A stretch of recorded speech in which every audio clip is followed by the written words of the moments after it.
Dernière sortie publique donc pour Dilma Rousseff depuis le palais présidentiel. La présidente brésilienne, vous le savez, a été écartée du pouvoir par les sénateurs qui se sont prononcés en faveur d'un procès en destitution. Des images que vous pouvez découvrir donc en direct.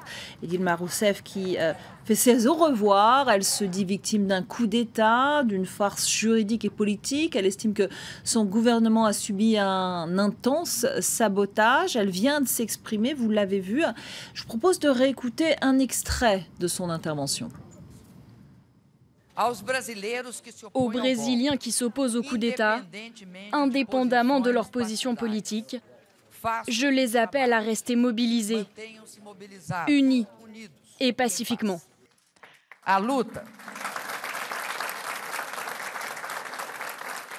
La lutte pour la démocratie n'a pas de limite.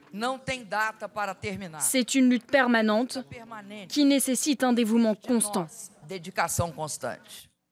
La lutte contre le coup d'État est longue. C'est une lutte qui peut être remportée et nous allons la remporter. Et avec nous, Cyril Vanier. Bonsoir Cyril. Est-ce qu'elle est définitivement écartée du pouvoir, Dilma Rousseff, ou est-ce qu'elle peut revenir?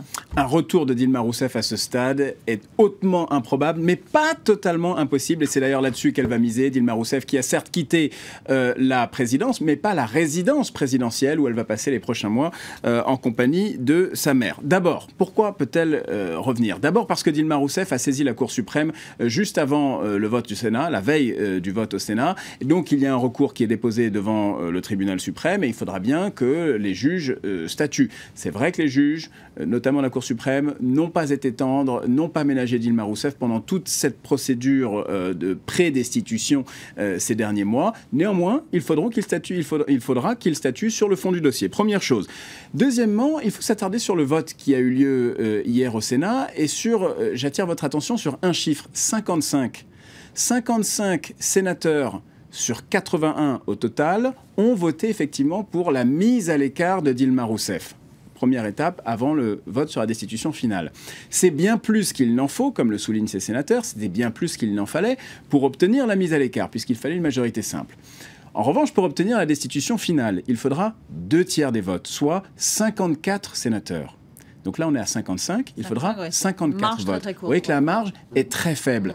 Qui, aujourd'hui, dans l'état de fébrilité politique du Brésil, peut affirmer qu'il n'y aura pas un basculement dans le rapport de force politique, même léger, qui pourrait ensuite réduire ce nombre de voix au Sénat?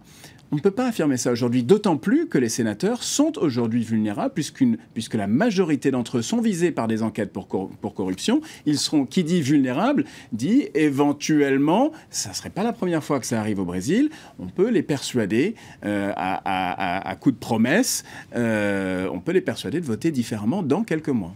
Alors là, concrètement, qu'est-ce qui va se passer? Elle va être remplacée immédiatement par le vice-président. C'est quelqu'un de très impopulaire aussi, Michel Temer. C'est quelqu'un dont le nom est souvent cité dans toutes ces affaires de corruption. Quelle va être sa marge de manœuvre? Vous savez quel est son surnom, Michel Temer? Monsieur 1%. 1%, ça veut dire quoi? C'est en référence aux intentions de vote de Michel Temer. Il est, si c'est possible, encore plus impopulaire que Dilma Rousseff. Donc les Brésiliens n'avaient pas particulièrement hâte de le voir arriver au pouvoir. Lui qui a longtemps été le faiseur de roi dans l'ombre de Dilma Rousseff, qui a longtemps dû se contenter de cette position de numéro 2 et qui accède aujourd'hui aux fonctions suprêmes. Et on savait qu'il aiguisait sa stratégie, qu'il affinait sa stratégie en coulisses depuis quelque temps déjà. Il avait opportunément fait fuiter un discours d'investiture, qui est le discours qu'il prononcera aujourd'hui. On verra d'ailleurs s'il y a une différence entre la fuite et le discours effectif. Mais dans ce discours, qu'est-ce qu'il disait? Il se présentait comme l'homme qui est prêt à prendre les risques politique pour changer le Brésil. Le Brésil est sous le coup d'une récession économique. La situation économique est catastrophique. Le chômage a doublé en quelques années. L'inflation est galopante, donc le prix de la vie est extrêmement cher. L'économie a décru de presque 4% l'année dernière. On s'attend à la même chose cette année. Bref, le tableau est extrêmement noir. Face à cette situation économique périlleuse pour le Brésil, Michel Temer se présente comme l'homme pro-business. Il est d'ailleurs, le milieu des affaires est largement favorable à Michel Temer et les marchés bondissent à chaque fois qu'on s'approche un peu plus de la destitution finale. Et donc lui se présente comme l'homme qui va mettre en place les mesures d'austérité, qui va couper les subventions publiques, y compris aux plus pauvres au Brésil, ce qui pourrait être très polémique, ce qui ne passera pas forcément bien auprès de la population. Donc toutes ces mesures d'austérité représentent aussi un risque politique. Bon, est-ce qu'il va s'attaquer à la corruption ?